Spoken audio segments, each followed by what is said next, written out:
ನಮಸ್ಕಾರ. ನಾವೀಗ CLF cut ಆಫ್ನಲ್ಲಿ equity entry ಮಾಡಬೇಕಾಗಿದೆ.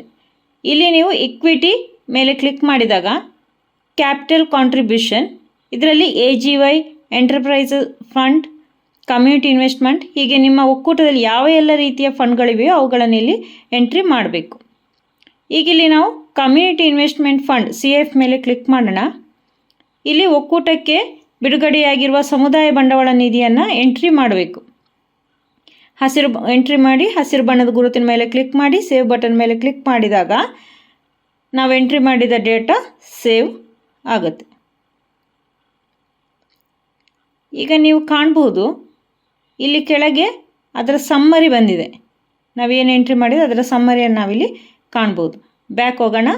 ನಂತರ ನಮ್ಮಲ್ಲಿ VRF ಇದೆ, ವಾಲ್ನರೇಬಲ್ ರಿಡಕ್ಷನ್ ಫಂಡ್, ಅಂದರೆ ದುರ್ಬಲ ವರ್ಗದ ನಿಧಿ. ಅದನ್ನು ಇಲ್ಲೀಗ ಎಂಟ್ರಿ ಮಾಡೋಣ. VRF ಆಪ್ಷನ್ ಮೇಲೆ ಕ್ಲಿಕ್ ಮಾಡಿ ಒಕ್ಕೂಟಕ್ಕೆ ಬಿಡುಗಡೆಯಾಗಿರುವ VRF ದುರ್ಬಲ ವರ್ಗದ ನಿಧಿಯ ಮೊತ್ತವನ್ನು ಎಂಟ್ರಿ ಮಾಡೋಣ, ಎಷ್ಟು ಅನುದಾನ ಬಂದಿದೆ ಅದನ್ನು. ನಂತರ ಹಸಿರು ಬಣ್ಣದ ಟಿಕ್ ಮಾಡೋಣ, ಸೇವ್ ಬಟನ್ ಮೇಲೆ ಕ್ಲಿಕ್ ಮಾಡಿ. ಈಗ ಇಲ್ಲಿ ನೀವು ಸಮ್ಮರಿಯನ್ನು ಕಾಣಬಹುದು. ಬ್ಯಾಕ್ ಹೋಗೋಣ.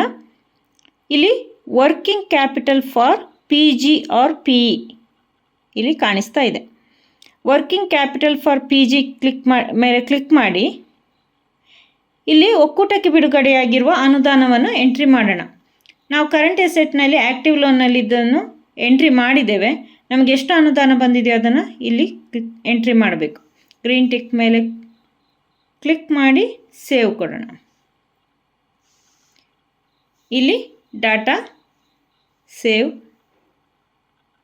ಆಗಿದೆ.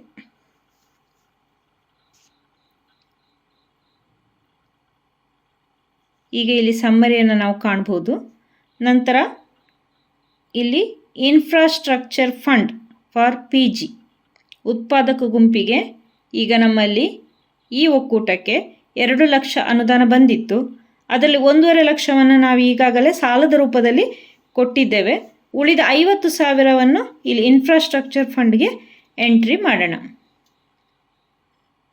ಅದರ ಮೇಲೆ ಕ್ಲಿಕ್ ಮಾಡಿ ಇಲ್ಲಿ ಉಳಿದ 50,000ವನ್ನು ಇನ್ಫ್ರಾಸ್ಟ್ರಕ್ಚರ್ಗೆ ಎಂಟ್ರಿ ಮಾಡಿ ಹಸಿರು ಬಣ್ಣದ ಟಿಕ್ ಮೇಲೆ ಕ್ಲಿಕ್ ಮಾಡೋಣ. ಸೇವ್ ಕೊಟ್ಟಾಗ ನಾವು ಎಂಟ್ರಿ ಮಾಡಿದ ಮಾಹಿತಿ ಸೇವ್ ಆಗಿದೆ.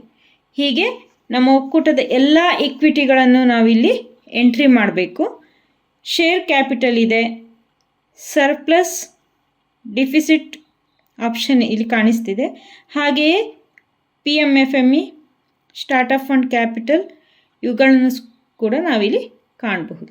ಧನ್ಯವಾದಗಳು.